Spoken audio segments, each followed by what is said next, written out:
আমরা মিউচুয়াল ফান্ডে ইনভেস্টমেন্ট করি, কিন্তু মিউচুয়াল ফান্ডের ফান্ড ম্যানেজার কোথায় ইনভেস্টমেন্ট করে সেটা একটু জানি আজকে। মিউচুয়াল ফান্ডের কোনো ফান্ড হাউসকে যখন আমরা ইনভেস্টমেন্টটা দিই, তখন তাদের ফান্ড ম্যানেজার এরকম তিনটে স্কিমকে আমাদের কাছে ফেলে যে আপনি লার্জ ক্যাপে রাখবেন না মিড ক্যাপে রাখবেন না স্মল ক্যাপে।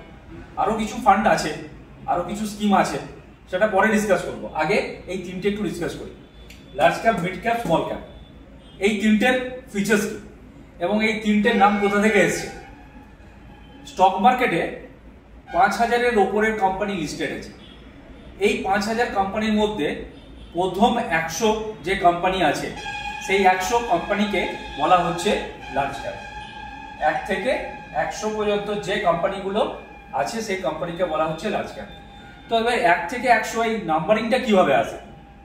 নাম্বারিংটা এইভাবে আসে যে কোনো কোম্পানির আউটস্ট্যান্ডিং শেয়ার কত পড়ে আছে, সেই আউটস্ট্যান্ডিং শেয়ার মাল্টিপ্লাই আজকের ডেটে তার শেয়ার প্রাইস কত, এই দুটোকে ইকুয়াল করলে যে ভ্যালুটা দেখা যায় সেই ভ্যালুটাই হচ্ছে মার্কেট ক্যাপিটালাইজেশন। এই মার্কেট ক্যাপিটালাইজেশন অনুসারে এখানে ১ থেকে ১০০ বা ১ থেকে ২০০ এরকম নাম্বারিংটা চলে আসে। তাহলে মার্কেট ক্যাপিটালাইজেশন যার যত বেশি, ঠিক সেরকম ভাবে র্যাঙ্কিং হয়। তাহলে প্রথম ১ থেকে ১০০ যে কোম্পানিগুলো থাকে তাকে আমরা লার্জ ক্যাপ বলছি। এটা 2017-এ সেবি এরকম ভাবে ফরম্যাটে সাজিয়েছে এটাকে।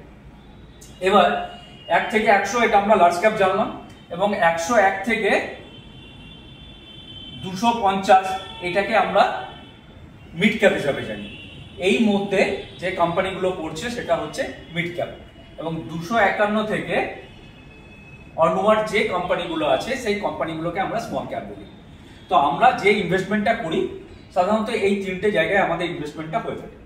আমাদের ফান্ড ম্যানেজার আমাদের বিহাফে এখানে স্টক মার্কেটে এরকম জায়গায় ইনভেস্টমেন্ট করে থাকে। এবার অনেক সময় আমরা দেখি না যে স্মল ক্যাপের রিটার্নটা অনেক বেশি। এটা কিভাবে হয়? বা লার্জ ক্যাপের রিটার্নটা অতটা ভালো হচ্ছে না।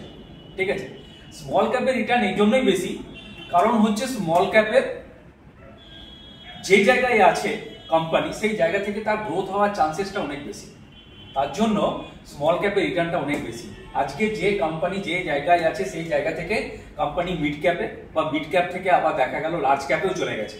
কোম্পানির এত প্রোডাকশন বা এত কোম্পানি গ্রো করেছে। আবার এরকমও হতে পারে কোনো লার্জ ক্যাপ কোম্পানি তার নিজের গ্রোথ সেই জায়গা থেকে ডাউন গ্রোথ হয়ে মিড ক্যাপে বা স্মল ক্যাপে চলে এসেছে। তো আমরা একটা জিনিস দেখবো যে লার্জ ক্যাপে আমরা যদি ইনভেস্টমেন্ট করি তাহলে সেখানে আমাদের রিস্ক কম, কারণ কোম্পানি অলরেডি স্টেবিলাইজ হয়ে গেছে এবং সেখান থেকে কোম্পানি গ্রোথ ডবল ট্রিপল হওয়ার চান্সেসটা খুবই কম। কোম্পানি গ্রোথ আস্তে আস্তে হবে। ঠিক সেরকম মার্কেট খারাপ থাকলেও এর শেয়ার প্রাইসও কম পড়ে, আর মার্কেট বাড়লেও শেয়ার প্রাইস কম বাড়ে। তো এখানে রিটার্নটা আমরা একটা এভারেজ রিটার্ন পাবো। মিড ক্যাপে এবং স্মল ক্যাপে রিটার্নটা অনেক বেশি পাওয়ার সম্ভাবনা আছে, সেরকম রিস্কও আছে। মার্কেট পড়ে গেলে এসব কোম্পানি 25%, 30%, 50% পর্যন্ত মাইনাসে চলে যায়। সেই জায়গায় এখান থেকে আমাদের রিস্কটাও বেশি আছে। তার জন্য যখন ইনভেস্টমেন্ট করব বা আমাদের ফান্ড ম্যানেজার আমাদের বিহাফে যখন ইনভেস্টমেন্ট করে, তখন আমাদের টাকাটাকে ডিস্ট্রিবিউট করে দেয়। কিছুটা পার্সেন্টেজ লার্জ ক্যাপে, কিছুটা পার্সেন্টেজ মিড ক্যাপ, কিছুটা স্মল ক্যাপ। আবার কিছু কিছু ফান্ড স্পেশালি স্মল ক্যাপ বলে আছে, সেখানে আমাদের রিস্কটা বেশি। তো স্মল ক্যাপে যখন ইনভেস্টমেন্ট করব বা মিড ক্যাপে যখন ইনভেস্টমেন্ট করব, তখন দেখবো যে আমাদের টাইম হরাইজনটা যেন বেশি থাকে। 10 to 15 ইয়ার্স টাইম হরাইজন থাকলে তাহলে মিড ক্যাপ এবং স্মল ক্যাপে আমরা ইনভেস্টমেন্ট করব।